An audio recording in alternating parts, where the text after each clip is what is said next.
ishrah li sadri wa yassir li amri wahlul 'uqdatam min lisani yafqahu qawli. Bismillahirrahmanirrahim. Assalamualaikum warahmatullahi wabarakatuh. Innal hamdalillah nahmaduhu wa nasta'inuhu wa nastaghfiruh wa na'udzu bihi min syururi anfusina wa min sayyiati a'malina may yahdihillahu fala mudhillalah wa may yudlil fala hadiyalah. Asyhadu an la ilaha illallah wa asyhadu anna Muhammadar Rasulullah. Amma ba'du. Pertama-tama, yang paling utama, marilah kita panjatkan puja dan puji serta syukur kehadirat Allah Subhanahu wa taala yang telah memberikan banyak nikmat, yaitu nikmat iman, nikmat sehat, dan lain sebagainya. Salawat salam marilah kita curahkan kepada baginda Nabi besar kita, Nabi Muhammad Sallallahu Alaihi Wasallam, yang telah membawa kita dari zaman jahiliyah menuju zaman Islamiyah, dari zaman kegelapan menuju zaman terang benderang seperti saat ini yang kita rasakan. Sahabat DNTV yang dirahmati oleh Allah SWT,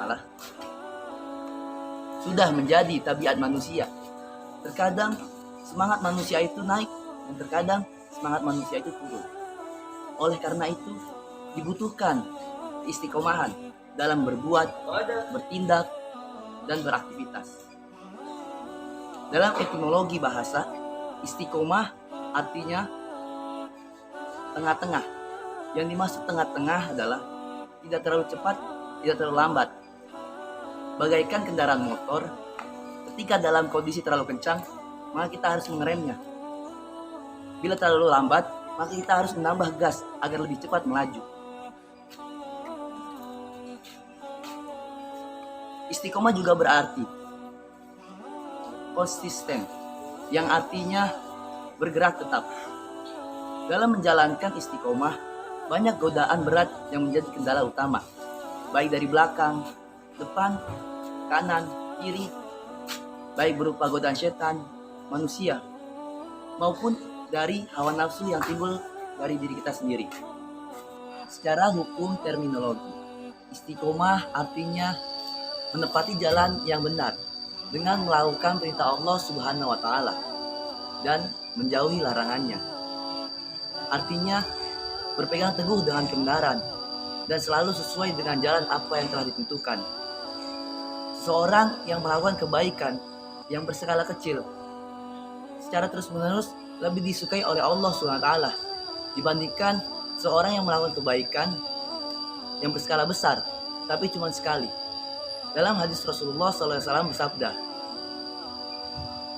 "Habul amala ilallahi madama alaihi sahibu wa in qalla." Pekerjaan yang paling disukai Allah yang dilakukan secara terus-menerus walaupun sedikit. Misalnya, seorang yang melakukan sholat tahajud walau hanya 2 rakaat setiap malam lebih baik dibandingkan dikerjakan sebanyak 20 rakaat tapi cuma sebulan sekali. Dan sahabat DITV yang insya Allah dirahmati oleh Allah SWT, seseorang yang telah membiasakan diri untuk melakukan aktivitas yang sulit tidak akan merasa keberatan lagi untuk melakukannya. Mengapa? Karena aktivitas tersebut telah menjadi kebiasaan. Bila hal tersebut telah menjadi kebiasaan, berarti ia telah berhasil menerapkan istiqomah. Terlihat dari konsistennya secara terus-menerus untuk melakukannya. Dalam melakukan istiqomahan, kendala yang datang dari diri adalah timbulnya rasa bosan. Misalnya, seorang santri yang berniat di bulan Ramadan ini untuk membaca Al-Quran setiap harinya minimal 10 juz. Tapi belum selesai 10 juz, timbul rasa jenuh dan bosan sehingga tidak selesai sesuai perencanaan. Ini yang sangat dibahayakan. Tapi tenang saja, sahabat DITV, kita punya 4 cara untuk mengatasi rasa bosan ini. Yang pertama, melakukan refreshing. Yang kedua, jangan paksakan diri. Yang ketiga, lakukan variasi. Yang keempat, jangan menyendiri, berjamaahlah, melakukan refreshing. Cara yang dilakukan adalah tinggalkan pekerjaan yang terasa bosan dengan cara mencari hiburan atau angin segar. Setelah itu kembali lagi kepada pekerjaan semula. Setelah kondisi diri telah menjadi fresh kembali. Tapi kebanyakan orang-orang ketika merasa bosan dalam melakukan pekerjaan, ia tidak kembali lagi. Ia meninggalkannya dan tidak kembali lagi. Itu yang sangat disayangkan. Dan cara yang kedua, jangan paksakan diri.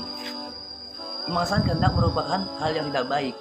Binatang pun bila dipaksa untuk melakukan pekerjaan akan berjalan dengan tidak sempurna. Begitu pula dengan diri kita.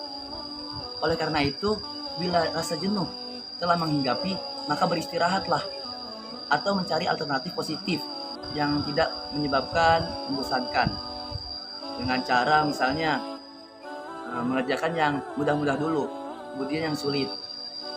Karena pekerjaan yang dilakukan dengan cara dipaksa atau terpaksa tidak akan menghasilkan hasil yang maksimal, tapi malah membuat hasil yang kurang baik.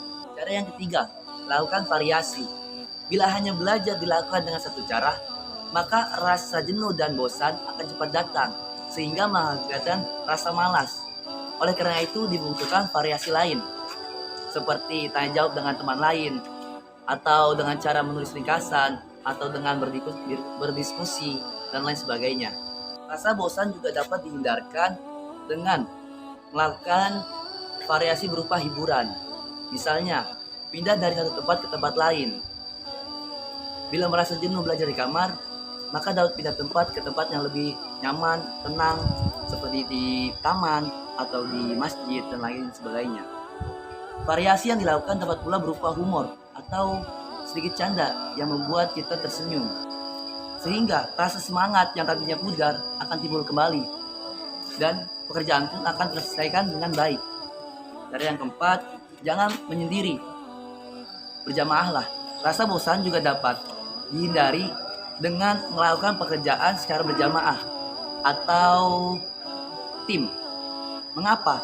Karena dengan adanya kebersamaan akan timbul rasa tanggung jawab untuk saling bahu-membahu, saling tolong-menolong, saling ingat-mengingatkan, dan lain sebagainya.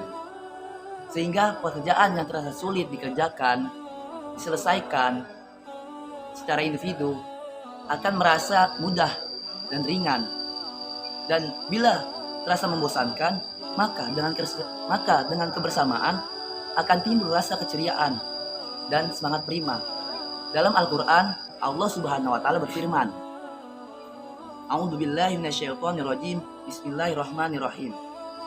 Wa'tasimu bihablillahi jami'an wa la tafarraqu. Shadaqallahul azim. Dan berpeganglah kamu semuanya kepada tali agama Allah, dan janganlah kamu bercerai-berai. Quran surat Al-Imran ayat 103. Mungkin cukup sekian yang bisa saya sampaikan. Semoga bermanfaat untuk kita semua. Kurang dan lebihnya mohon maaf. Wassalamualaikum warahmatullahi wabarakatuh.